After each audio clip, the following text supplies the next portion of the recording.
Sa mga hindi pa nakakaalam, paano nyo nga ba malalaman yung tamang tire pressure para sa inyong mga sasakyan? Eto mga kaibigan, no, kung stock pa yung gulong ninyo, makikita nyo po yung label dito sa driver side. Ito po yung front, 36 PSI, 250 kPa.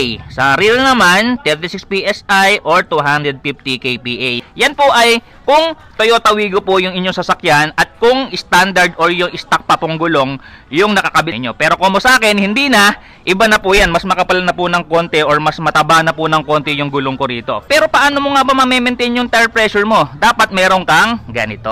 Portable tire inflator mga kaibigan. Ito, nasa 700 plus ko lang po nabili sa TikTok. Maganda to para na maintain nyo po yung tire pressure nyo every time na gagamitin nyo yung sasakyan nyo. Long press lang po natin yan. Lilitaw na po yung mga menu. Kung 36 PSI yung required mo, plus lang dito o kaya minus. So sa akin, ang ginagamit ko na dyan, nasa 32 PSI lang mga kaibigan. Detachable po ito. Yan. Tapos may mga kasama pa po dito sa box niya, mga attachments. Ito po yung kanyang USB cable kasi po pwede nyo rin po siyang gawing power bank sa inyong mga cellphone. Ayan o, meron po mga connectors dito sa ilalim. Meron din pong kasamang pito para sa mga bola, lobo. So connecta lang po natin to dito.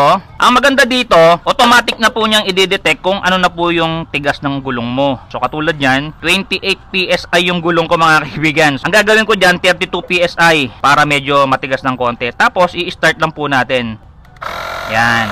Ang kagandahan yan, automatic po yung nag-i-stop kapag na-reach na po yung PSI niya. Ayan, napakadali lang po nitong gamitin. Ayan, 32 PSI na. Mag-i-stop na nga po siya pag na-reach niya po yung kanyang PSI. Kapag ginawa nyo po itong cellphone charger, meron po siyang AI function, automatic po nag-i-stop pagka full charge na po yung inyong cellphone. Yun din po ang kagandahan nito. 3-in-1 po ito, cellphone charger, tire inflator, at meron din po siyang ilaw dito mga kaibigan. Oh.